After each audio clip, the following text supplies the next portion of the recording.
Saya sebagai pemimpin, calon-calon pemimpin Malaysia ni, saya janji kepada anda semua, rakyat Malaysia, kalau anda undi saya keluar duit poket saya belanja setiap daripada anda ni. Kereta saya beli. Assalamualaikum. Waalaikumsalam. Wah, hebat berpidato. Abang Zul. Ya.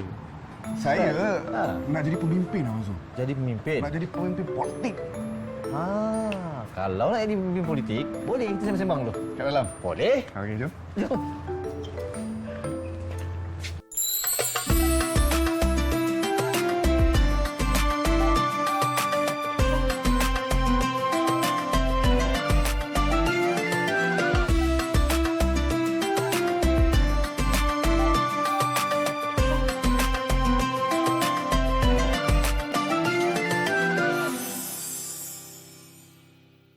Assalamualaikum, salam sejahtera bersama saya Riz Ismail dalam Chit Chat Ustaz. Baiklah, dalam segmen bersama artis pada kali ini kita membawa kepada anda seorang legend yang membesar tengok cerita-cerita yang terkenal pada ketika itu, tahun 2000-2001 lah. Kenal lah abang ni. Sekarang pun masih juga famous, masih keluar baru-baru ni ada keluar dalam program reality lawak dan seterusnya lah, drama, tak lain dan tak bukan Abang Zul Zuhaimi. Assalamualaikum abang. Salam. Siap bang? Siap minum dulu kan? Minum. Sila. Okey. Baik, sekarang sebelum kita start ni, saya nak bagi tahu tentang tempat ni sikit ni kan. Nampak begitu tenang, ada orang Arab lalu lalang ni. Ya. Kita dekat Al-Jud. Aljud. Okay, terima kasih Aljud. Ni Sedap teh ni. Okey, abang, sebelum kita mulakan dengan tajuk kita pada hari ini, Okey. perkembangan terkini. Perkembangan terkini saya baru sudahkan satu program di Johor Bahru. Baik. Tajuk All Riders Gathering. Okey. Pada 7-8 Mac lalu. Jadi kebanyakan ahli-ahli saya lebih kepada CSR lah, kebajikan. Oh, bagus kan yang motor ni. Apa ingat motor ni tak buat kerja amal ke? Okey. Memang sebenarnya kita nak hapuskan satu konsep yang mana menjadi fenomena sejak berbelas tahun ni. Dicetuskan oleh salah satunya saya juga. Okey. Kan dalam satu filem tu, jadi pandangan masyarakat memandang golongan pemotoran ni agak negatif. Jadi saya terfikir di satu hari pada tahun 2018. Saya bangun pagi, saya kata kenapa orang masih lagi memandang negatif kepada golongan ini. Dan saya adalah yang selalu disebut-sebut sebagai ketua. Bukannya saya ada satu kumpulan sebelum tu, tak ada. Tapi bila mana dalam filem itu membawa orang kata impak kepada masyarakat di luar, saya rasa ini tanggungjawab aku untuk betulkan balik. Jadi di situlah sifat-sifat tanggungjawab yang ada pada seorang pemimpin. Sesuailah dengan tajuk kita hari ini ni. Macam dah tahu tajuk kita pada hari ini. Okey, sebelum kita masuk pada topik kita hari ini, saya nak bacakan satu hadis Nabi sallallahu alaihi wasallam sebut, ala kullukum ra'in wa kullukum mas'ulun an ra'iyatihi. Setiap kamu adalah pemimpin dan kamu akan dipertanggungjawabkan di atas apa yang kamu pimpinkan itu. Betul. Setuju. Sahih Sahih. Sahih. Tak kiralah ayah cara pimpin ayah, imam di masjid, pemimpin politik. Jadi tajuk kita pada hari ini sesuai dengan orang yang kita jemput pada kali ini adalah politik. Politik. Jadi macam mana sebenarnya pandangan abang ni terhadap politik? Saya serahkan kepada abang. Terus itu je. Baik, kita kena faham dulu tentang sejarah. Sejarah politik wujudnya sebelum ada tamadun manusia lagi.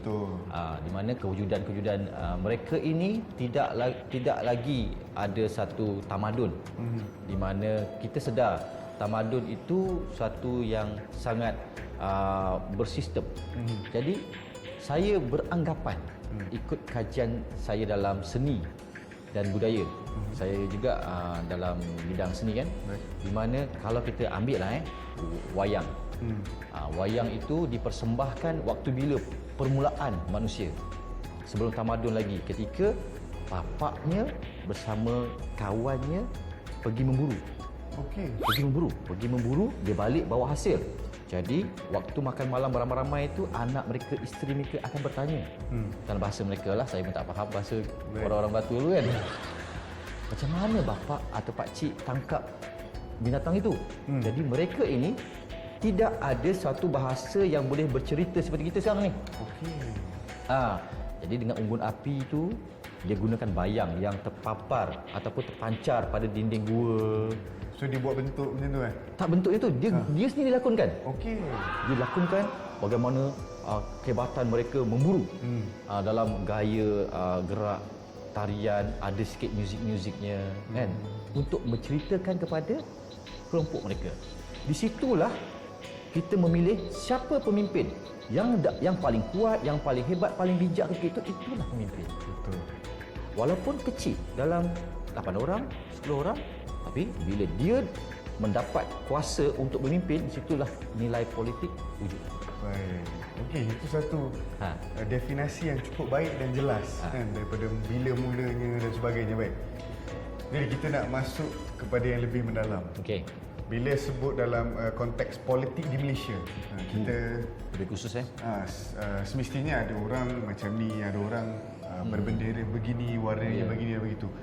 Tapi masalahnya sekarang ni disebabkan politik tu orang dendam. Persahabatan boleh hancur, adik-beradik boleh gaduh. Pandangan abang macam mana? Ini bukan lagi pandangan. Baik. Ini lebih kepada pengalaman. Di lapangan itulah tempat kita berjuang. Contohnya di dalam parlimen, Dewan Rakyat sebagainya, nampak di sini tak puas hati, sana bercakap ni sampai masyarakat memandang, apa hal dia orang ni bergaduh? Kan? Sampai yalah, tak kisahlah bergaduh di luar ke apa, pandangan masyarakat di luar. Tapi sedangkan bila selepas saja bersidang, duduk di kafe, saya tengok elok aja bendera hijau dengan biru, merah dengan biru laut. Masing-masing okey saja. Baik. Okey, kenapa? Biarlah kita berbincang itu, nak bergaduh kita berbincang. Asalkan kita dapat satu keputusan yang jitu untuk dibawa kepada masyarakat semula. Okey. Memanglah perang di media sosial. Kita biasa tengok media sosial, orang Gaduh ni kan? bergaduh. Tulis macam-macam kadang-kadang. Macam-macam kutuk sini. Sini kutuk. Itu strategi. Betul. Permainan strategi dalam politik. Politik. Tak semestinya kalau dia tu mengutuk, menghina dengan masyarakat dia okey. Tidak pula dekat masyarakat dia bercakap sebegitu. Ini orang kata cyber trooper je. Tugas-tugas bagaimana mereka nak menyerang. Serang hendap, serang secara terbuka dan sebagainya. Dia tak hanya berlaku pada politik Malaysia yang kita faham sekarang, politik pemerintahan sekarang ni. Dia berlaku juga dalam agama, dalam syarikat, dalam keluarga. Itu yang kita rasa kadang-kadang, kenapa aku kan mimpin, kau timbalan mimpin aku, timbalan pengurusi, isteri lah kononnya kan. Tapi kenapa aku kena dengar cakap kau bila kau beta cakap aku? Ada pendapat dia yang betul. Dia pembangkang tu sebenarnya. Yalah, sedar tak sedar kan? Dia tak sedar. Kena anak juga ada main peranan. Dia kata tak setuju ya, ayah, tak bolehlah kita bercuti kat PD, asyik PD je. Jomlah kita pergi dekat Pantai Timur pula. Kan? Contoh. Cadangan ni kan. Disetujui pula oleh majoriti. Ada dia lain dan isteri pun. Dalam politik Malaysia pun kita harus memandang kepada majoriti punya pandangan dan sokongan. Baik, tadi abang ada cerita salah silah ataupun history of politics ni lah. Macam mana ada medium untuk berinteraksi dan seterusnya. Betul. Sebenarnya sedar tak sedar, Islam adalah antara agama yang memperkenalkan sistem politik yang bertulis pertama di dunia. Pertama di dunia. Piagam Madinah dan seterusnya lah. Jadi bila perkara ini berlaku, pada zaman pemerintahan Rasulullah SAW, Islam pada awalnya disebarkan secara orang kata tertutup kepada kenalan-kenalan dan seterusnya kepada umum, kepada publik, dan menjadi satu agama yang dianuti oleh majoriti orang Arab pada ketika itu. Tetapi zaman itu juga ada juga orang yang bukan Islam. Tapi kafir ni terbahagi pada dua. Kafir harbi, kafir zimmi. Kafir harbi ni adalah kafir yang kita boleh perang kepada dia sebab dia memang nak lawan kan. Orang kata Quran ni adalah kitab yang suci, dia kata tidak, kitab kita yang suci dan sebagainya. Dia sentiasa nak melawan kepada apa yang telah ditetapkan. Kafir zimmi adalah kafir yang mentaati perintah orang Islam, tapi dalam masa yang sama dia nak praktis agama dia secara aman. Yang seperti mana kita tahu dekat Malaysia macam itulah. Betul. Jadi pandangan abang, bolehkah kita mengambil kira ataupun mengambil, orang kata ambil pot lah, dengar apa yang dia nak cakap sebagai satu pemerintahan Islam? Silakan. Okey, di zaman Rasulullah dulu pun kalau dalam sirah mengatakan ketika zaman itu sekalipun orang Islam dan bukan Islam pun masih lagi berbincang Betul. Berbincang dalam certain perkara yang tidak melibatkan agama. Tentang pemerintahan. Betul. Kita tahu pendapat mereka juga tentang pemerintahan, tentang sistem undang-undang dan sebagainya perlu diambil kira. Dia tak boleh hanya mengikut lunas undang-undang saja, Islam saja. Mesti ambil kira apa mereka suka. Kata tadi lah kafir zimmi tadi tu. Inilah orang-orang yang kita kena jaga dan harmonikan, amankan. Itu memang sikap ataupun sifat Islam. Kan? Betul tak? Betul. Kan? Kita tak bermusuh, tak sewenang-wenang tanpa sebab, tidak. Dan banyak dalam YouTube kita tengok sekarang ni kan. Kalau ada yang bukan Islam pun, kalau kita tengok, dia bantu. Dia tak kira sebagai manusia, dia membantu. Sifat manusia ini membantu dan Islam memang ajar itu sebagai salah satu kata ajaran yang tepat. Betul. Aksiden jalan raya contohnya kan. Adakah kita kena cek dulu IC dia sebelum nak bantu? Betul tak? Nasib baik tak tersembuh kelakar tu. Kedepan katakan tergolek lah seseorang itu di tepi jalan raya motor kan. Kita tak kenal dia agama apa, muka macam Melayu. Pada pendapat kita Islam, walhal dia bukan Islam rupanya. Tapi adakah kita nak tinggal kan? Adakah tinggal, kau bukan Islam, aku tak tolong. Oh tidak. Jadi bagaimana dulu dalam Islam dan iman pun iman kan? Kita kena percaya dulu pada Tuhan, malaikat apa semua ni. Kita percaya dulu barulah kita amalkan Apa yang Islam ajar. Yes. Jadi kita kena buka ruang hati kita ni kepada kemanusiaan. Sebab itulah orang kata Bismillahirrahmanirrahim tu kasih dan sayang. Setiap surah kan ada. Dan dalam Al-Quran sendiri pun kebanyakannya orang-orang yang beriman disebutnya kan. Orang beriman. Wahai orang-orang Islam. Ustaz ada ke? Tak ada. Tak ada kan? Orang beriman ada. Beriman ada. Cumanya agama yang diiktiraf dalam banyak agama di dunia ini adalah Islam. Inna dina indallahil Islam. Yes. Itulah antara perkataan Islam disebut kan. Ya. Tapi dia tak ada sebut wahai orang Islam. Tak ada. Dia ada sebut wahai manusia. Yakni dia aplikasikan kepada semua. Dan wahai orang yang beriman. Tapi yalah, of course lah, orang beriman ni orang Islam lah. Cumanya bukan semua orang Islam ni beriman. Itu. Betul.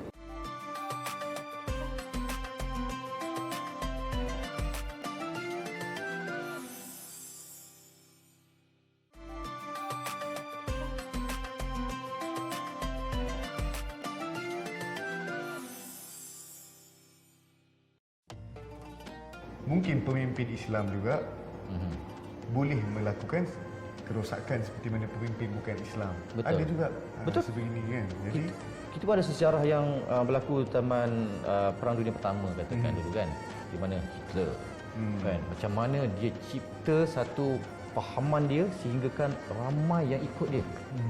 Yang bukan askar pun jadi askar. Kita tahu di awal-awal dulu mesti nilai dia satu nilai yang manusia agungkan. Agungkan mesti yang positif. betul. Di akhir-akhir perjuangan dia adalah benda-benda yang bertentangan dengan kemanusiaan. Di situ yang kita rasa, kita kena pilih orang lain. Sama dengan politik kita. Politik kita ni sebenarnya majoriti memilih siapa untuk jadi pemimpin pada mereka. Tak semestinya yang tak dipilih itu sifatnya buruk, tidak. Tapi belum cukup untuk membawa seramai kelompok itu. Contoh, kata kita ambil contoh Malaysia. Okey, Malaysia. Berlakunya perubahan kerajaan yang baru ini. Baik. Okey, perubahan kerajaan yang dulu selama 61 tahun. Kita bina negara. Betul. Dah lama. Dah lama. Di mana pemimpin-pemimpin yang kita agung-agungkan meletakkan wawasan 20% seperti Tun Mahathir dan sebagainya. Dan benda macam tu kita rasa macam, wah, bila ada sifat perbincangan yang hebat tu menjadikan sebuah negara yang harmoni. Jadi bila di satu tahap individu-individu di dalam politik ini beralih membuka satu lagi, mereka merasakan ada satu lagi yang lebih baik. Memanglah kita kata, orang politik ini pahamannya mesti begini, mesti begini, tak boleh bercampur dengan parti ini. Alih-alih kita tengok, bergabung pula, baik boleh shake hand pula. Macam ni. Itulah dia strategi tadi tu. Sebenarnya kita mencapai ke satu tahap masyarakat negara yang paling bijak, paling cemerlang, paling hebat. Kita nak itu. Maksudnya positif lah. Kita tak nak pun negara kita Kita guna diplomasi kan, kita perbincangan. Itu yang dituntut sebenarnya kan. Akhir baru kita angkat senjata. Kalau dah tak boleh boleh dah, sangat. tak boleh sangat, bawa angkat senjata. Selagi boleh, bolehkan lah. Boleh lah. Sebab itulah kita, orang kata akal ni. Allah kurniakan. Ya. Okey Abang Zul, bila sebut tentang strategi politik kan, sudah semestinya ada orang menggunakan cara yang baik, ada orang guna cara yang buruk. Pada Abang, apakah orang kata to what extent dibolehkan untuk berkempen ataupun berstrategi dalam politik? Okey. Ada yang mungkin bila berkempen itu dia condemn orang yang di sana. Ada juga yang tak perlu pun disebut nama orang itu. Dia hanya menjalankan tugas dia saja dengan masyarakat. Dia ambil kisah, dia tahu macam mana kebajikan-kebajikan rakyat dia. Contohnya kutuk aja. Kita pun dengar macam, ish, betul ke kau kutuk? Di sana pula balas kutuk je balik. Di sini pula. Kutuk. Itu salah satu dalam orang kata strategi berkempen. Kutuk mengutuk. Nombor satu.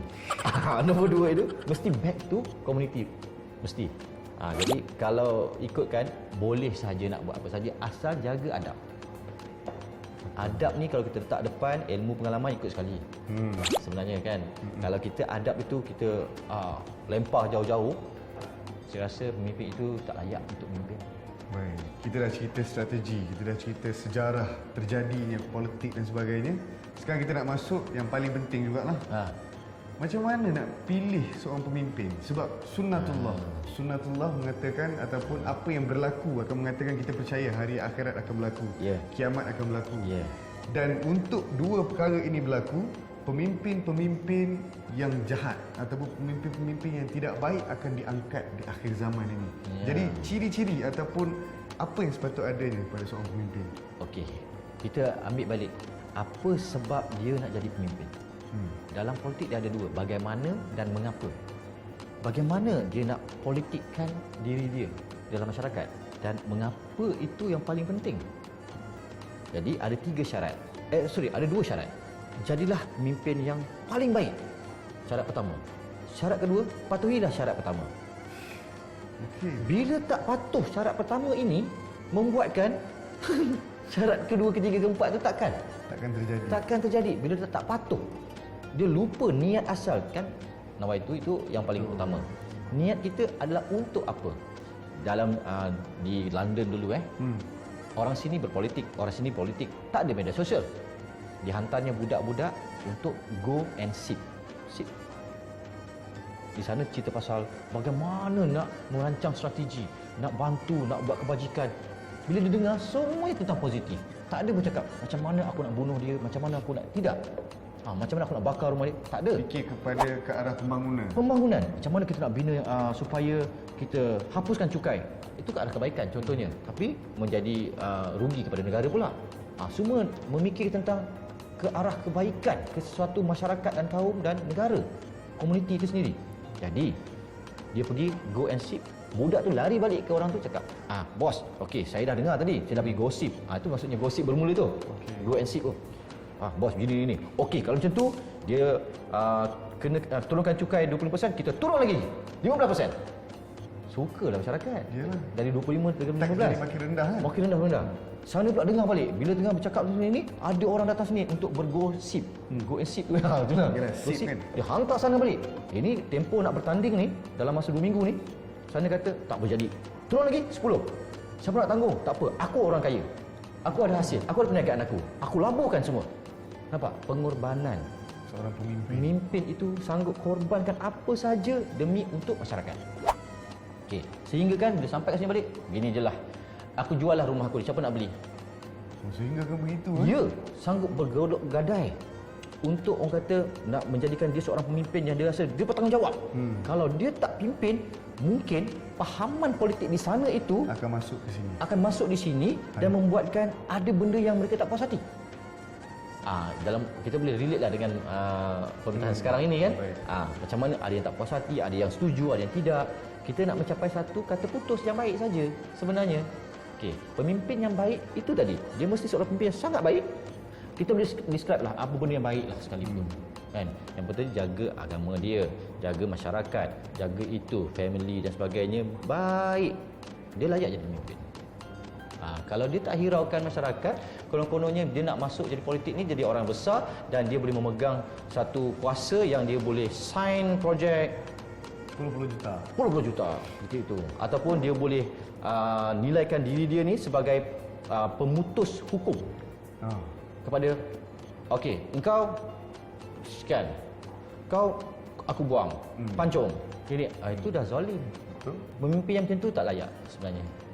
Dia di situ pun masyarakat sebenarnya ada satu kuasa suara yang boleh hancurkan dia. Baik, sebelum kita pergi pada soalan terakhir, Ya. abang lihat penting ataupun tidak agama dalam sesuatu politik? Oh, sangat. Dan kita ada orang yang menggelarkan mereka yang berkempen dengan agama ini sebagai mereka yang menjual agama. Pandangan abang? Macam ni. Jangan terlalu menjual agama.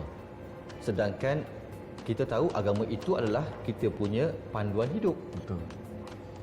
Agama apa sekalipun di dunia ini, kalau kita memilih majoriti kita Islam. Al-Quran itu sebagai panduan. Kan? Kalau kita nak tahu tentang kesihatan, kita buka surah Lebah. Kan? Kalau kita tahu tentang surah kerajaan, apa lagi surah lembu betina, Al-Baqarah. Macam mana mereka jadi Tentang wanita pun disebut dalam wanita itu juga. Setengah orang rasakan Al-Quran itu sebagai aku baca Arab ni aku pening lah, apa benda maksud aku tak faham. Cuba baca maksudnya dulu terjemahan dia. Rupa-rupanya panduan hidup. Okey, kita boleh saja mengikut ataupun menjadikan Al-Quran itu sebagai panduan kita dalam berpolitik. Atau agama lain sekalipun ada kitab macam-macam yang mereka percaya, kan?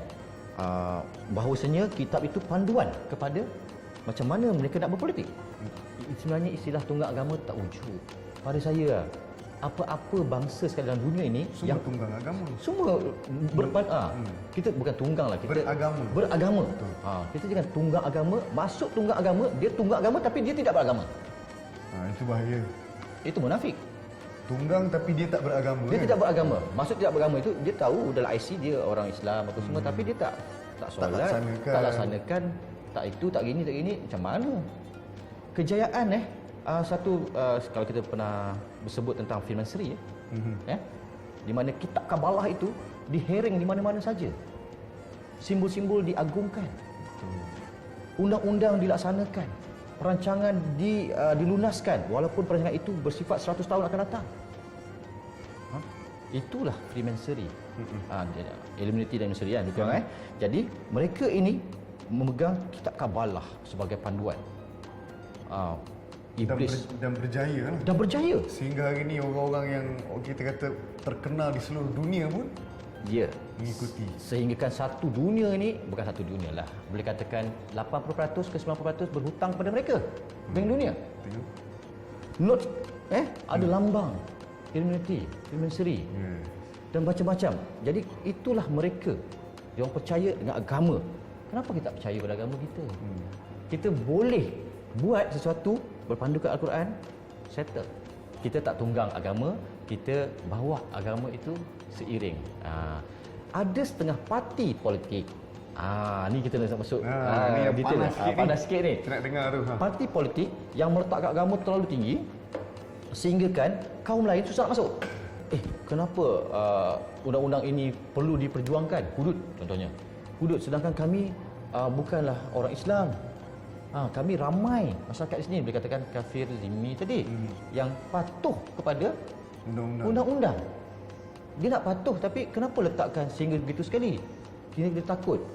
Jadi fahaman politik mereka itu hingga membuatkan orang takut. Okey, setengah-setengah orang beranggapan begitu bila mana ada satu politik lain mengatakan, parti politik ini menakut-nakutkan korang. Jangan sokong aku. Sedangkan tidak. Semua manusia dalam Malaysia ni, semua kaum, semua agama, semua nak jadi baik. Betul. Sejahat-jahat gangster pun kalau mak dia call, mak, boleh pak bunuh orang ni. Kan. Bunuh kan. Mati kau. Pang. Yang jaga air balik. Nampak tak? Sifat kemanusiaan, kasih sayang tu masih ada. Jadi bila mana begitu kita kena evaluate balik. Saya tidaklah pandai sangat dalam agama, tapi mengatakan contoh kalaulah di Brunei boleh laksanakan hudud, kenapa tidak di Malaysia? Kan di sana pun ada juga orang bukan Islam, tapi dia okey sebab kita tak mencuri. Kita kena amalkan begitu. Kita tak mencuri. Cuma adalah benda-benda yang perlu didetailkan. Kena ikut setuju. Setuju. Sehingga hari ini pun tengok biru dengan hijau dah bergabung. Dah bersatu kan? Saya rasa ini bukanlah satu benda yang bukanlah orang kata kita nak pro mana-mana. Tidak, kita berpendapat secara general. Kita rasa ada pendapat yang kita rasa setuju. Saya percaya bahawasanya selain pada Islam, orang-orang Islam di Malaysia ini setuju juga dengan hudud itu. Kan? Cuma majoriti cara pelaksanaan bagaimana kita kena detailkan. Sebab kita itu lebih kepada cara kita menyampaikan informasi pelaksanaan hudud secara keseluruhan. Sebelum hudud ada apa? Sebelum itu ada apa? Berapa lama masa yang perlu diambil untuk tukar transaksi-transaksi yang sepatutnya dalam Islam. Itu yang perlu kita educate public. Semua orang Islam setuju dengan hudud sebenarnya. Betul? Walaupun dia berperlainan parti. Okey, baik, kita dah di akhir segmen. Terima kasih banyak Abang Zul kongsikan. Pada saya berilmu lah. Rasanya segmen kali ini banyak benda-benda yang saya sendiri sebagai pengacara baru tahu, dan itulah sebabnya kita panggil abang untuk segmen kali ini. Kita bertemu lagi dalam segmen yang lain, dalam topik yang lebih menarik insya-Allah dengan orang yang lain. Sekadar itu saja daripada saya, Rishi Ismail. Assalamualaikum warahmatullahi wabarakatuh.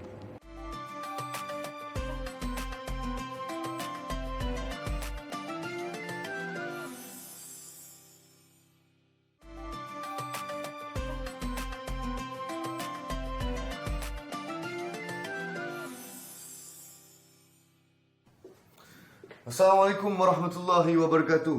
Wahai penduduk-penduduk Madinah dan Mekah.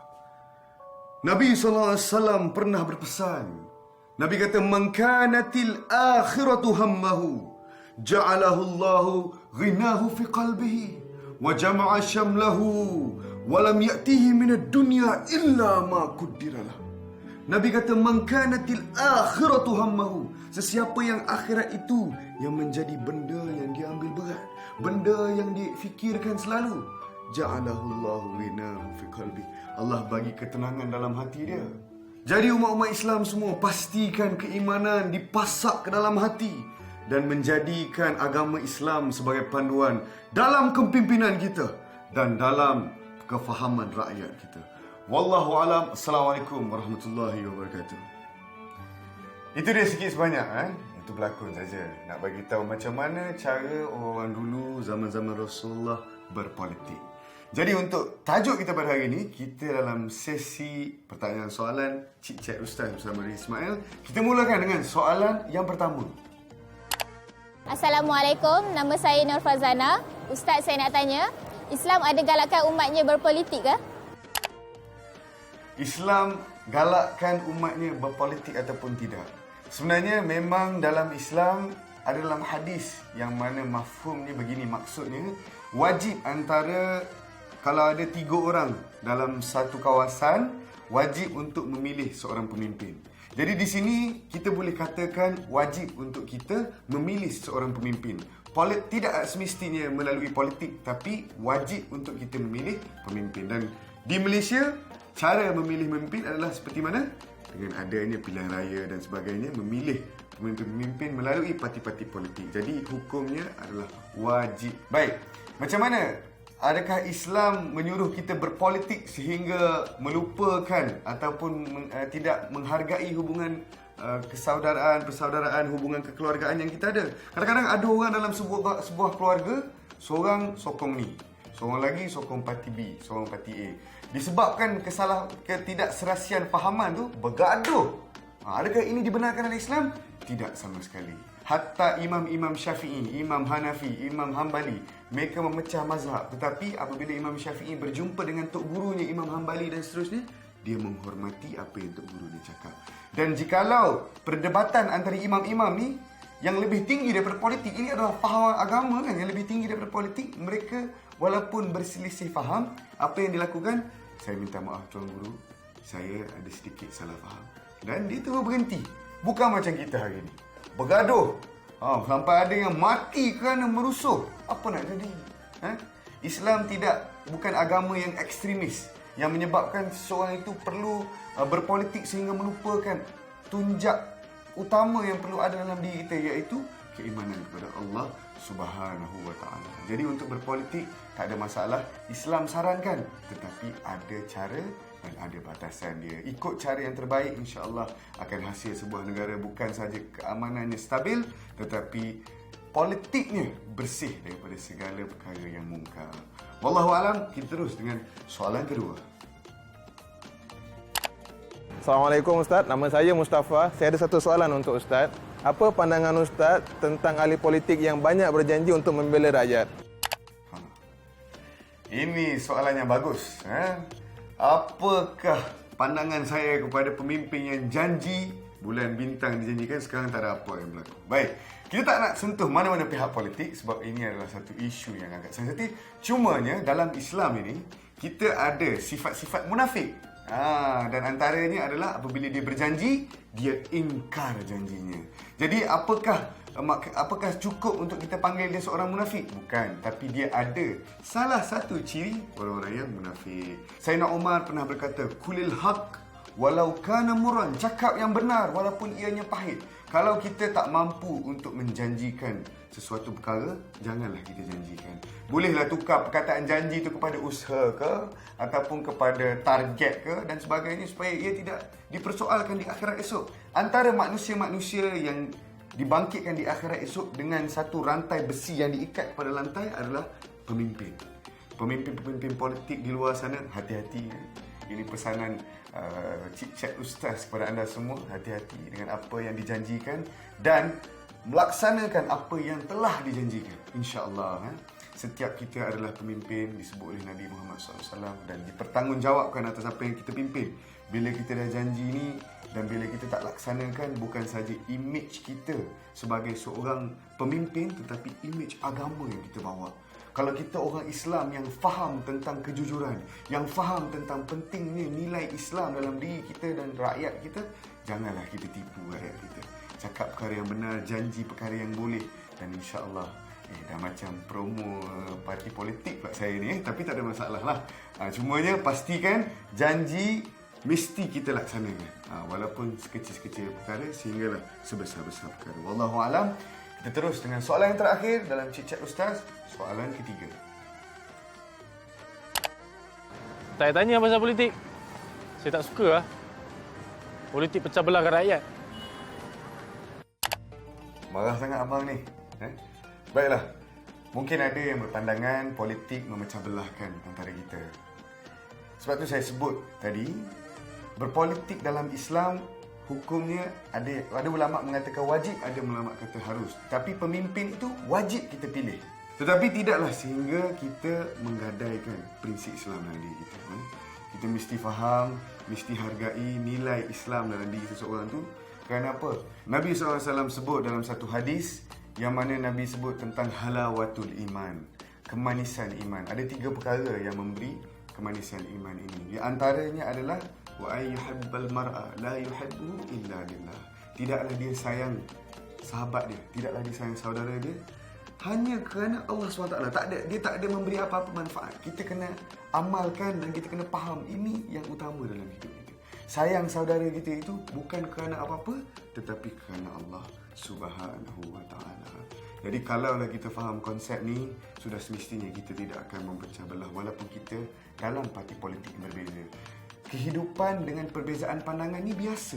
Agama sendiri pun ada beza pandangan. Sebab itulah kita pecah Hambali, Hanafi, Maliki dan sebagainya.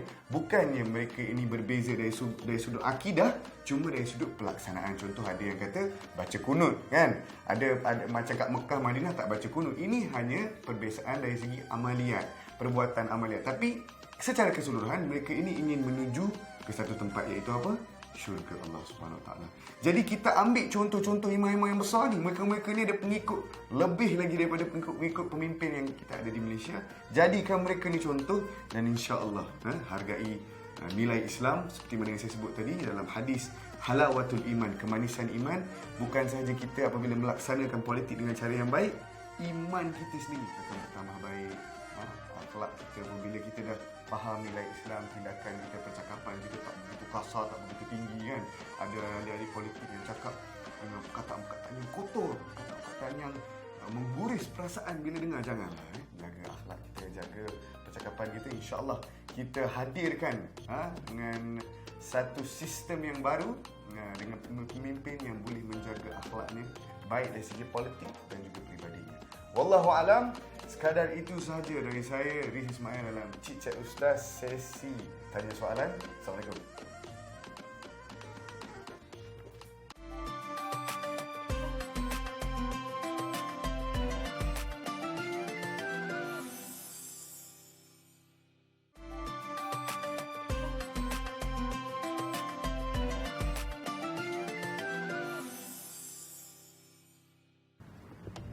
Assalamualaikum. Salam sejahtera. Bersama saya Riz Ismail dalam Cik Chat Ustaz. Baiklah, eksklusifnya episod kali ini saya akan menceritakan macam mana saya boleh terlibat menjadi orang-orang yang berminat untuk belajar agama. Saya sebenarnya seorang insan yang muda, orang biasa seperti anda-anda semua di luar sana yang mana umur 20-an. Masa tu saya umur 19 ke 20-an, macam itulah. Jadi macam mana boleh terlibat? Pertamanya mak saya masa tu nak pergi haji tahun lepas, 2 tahun lepas maafkan saya.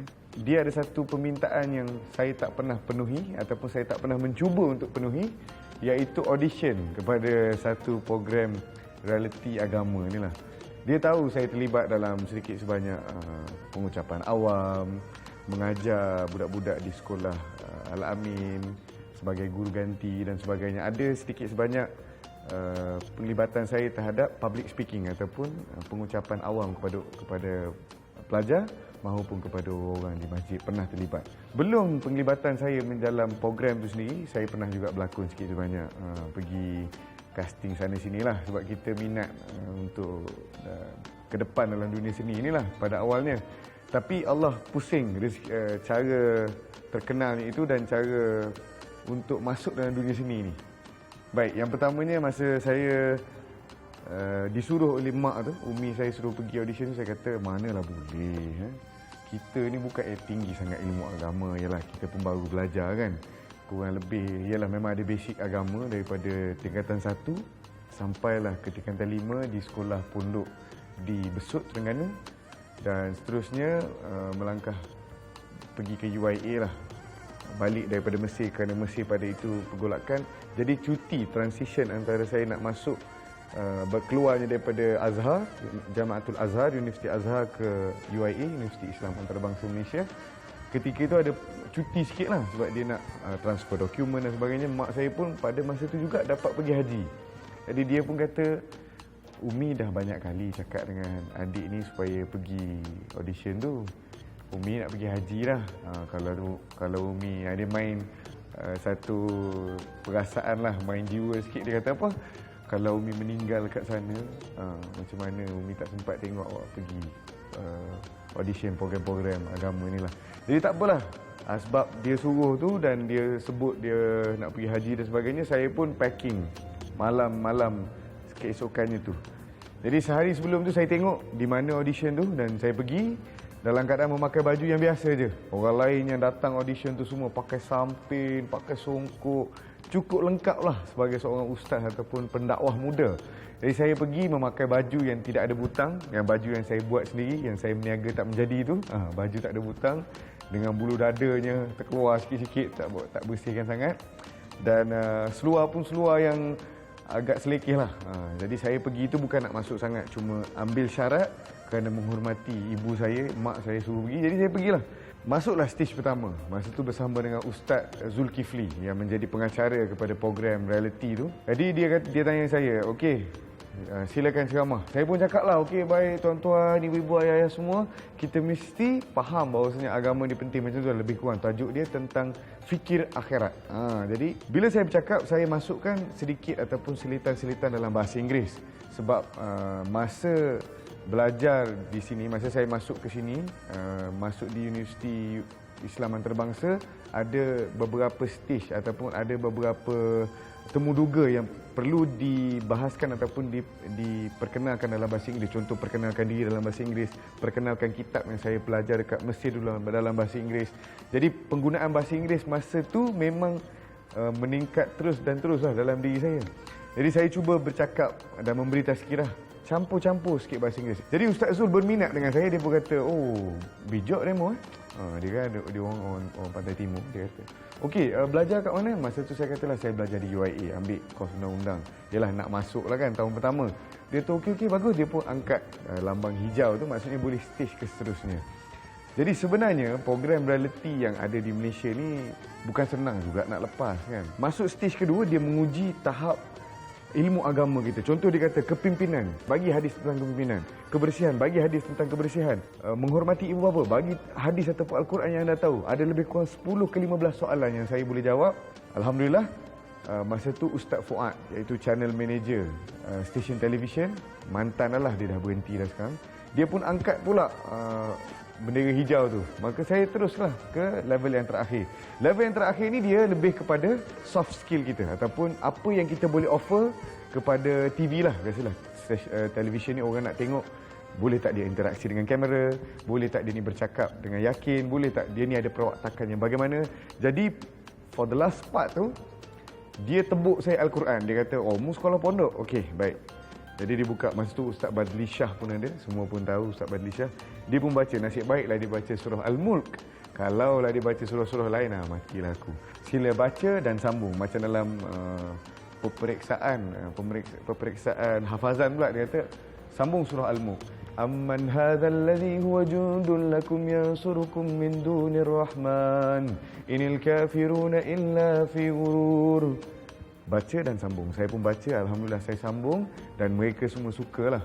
Jadi dapatlah pula lulus yang ketiga. Maka saya lepas 3 stage. Saya pun bawa balik kertas hijau tu, tunjuk ke mak saya. Dia tulis program TV tu punya lambang, logo, dan bawah tu berjaya peserta ke 5,258. Saya peserta ke 5,258. Dah berapa ramai orang yang cuba audition tu. Dan mak saya tengok, okey, dia happy lah. Saya bawa balik, kata, Umi tengok ni lepas. Dia pun happy dan sebagainya. Sangat-sangat gembira dia ni. Sampai dia peluk saya, dia cium saya kan. Yelah, anak dia nak masuk TV, nak jadi ustaz lah kan, ustaz selebriti. Jadi saya sebenarnya, diri saya sendiri, saya tak pernah consider myself ataupun letak diri saya dalam golongan ustaz lah. Sebab saya rasa tiap-tiap hari dalam hidup saya belajar perkara baru, saya pun lakukan kesilapan. Hatta dalam program itu sendiri, saya antara orang-orang yang mempunyai kelulusan dalam agama, diploma dalam agama, tetapi orang kata apa, banyak belajarlah saya menuntut sebab kita ada yang lain, ada ustaz-ustaz yang lain yang betul-betul dah lama dalam bidang dakwah, umur 42 kan, dah berjambang anak 11 dah. Jadi saya belajar dengan dia, menuntut dengan dia, dia banyak ajar saya pandang diri saya lebih kepada seseorang yang mendakwah, menyebarkan sirah nabawiyat ataupun ajaran nabawi, bukannya sebagai seorang ustaz rujukan. Jadi baik, bila dah dapat tu, saya kata dalam 5,000 orang, dah ada 30 orang yang shortlisted warna hijau. Jadi saya kata, tak apalah, kalau ada rezeki adalah. Dia nak 10 orang je. Jadi saya pun kata, tak apa, kita tunggu. Masuklah pada sesi pembelajaran tahun 2016. Saya telefon oleh pihak stesen TV tersebut mengatakan saya di shortlisted sebagai 10 orang yang terakhir. Saya pun kata, sudah dah, aku main-main je pergi audition, tiba-tiba dapat betul-betul. Dia panggil dululah untuk perjumpaan pertama kan. Kita orang kata apa, berkenalan dan sebagainya. Masa tu pun sebenarnya saya punya ilmu tentang agama masih lagi orang kata di peringkat pendahuluan. Kerana baru hafal lebih kurang 20-30 hadis ni, apalah sangat nak berbanding dengan ustaz-ustaz yang ada. Seterusnya mulalah program tersebut. Jadi saya pun berceramah depan TV dan sebagainya. Dan alhamdulillah episod yang pertama, saya antara peserta yang paling banyak ditonton dalam sebuah stesen televisyen, melebihi 1 juta. Banyaklah tu untuk program agama. Baik, panjang lagi ceritanya sebenarnya, tapi cukuplah sekadar itu saja perkongsian eksklusif untuk Cik-Cik Ustaz tentang diri saya. Kita sambung lagi dengan topik yang lain dan mungkin ada ustaz saya pula ke cikgu saya pula ke. Kalau nak tahu apa yang lebih menarik, apa yang akan dibincangkan, teruskan saksikan Cik Chat Ustaz bersama saya Riz Ismail di Awesome TV. Jadi sekadar itu saja. Assalamualaikum warahmatullahi wabarakatuh.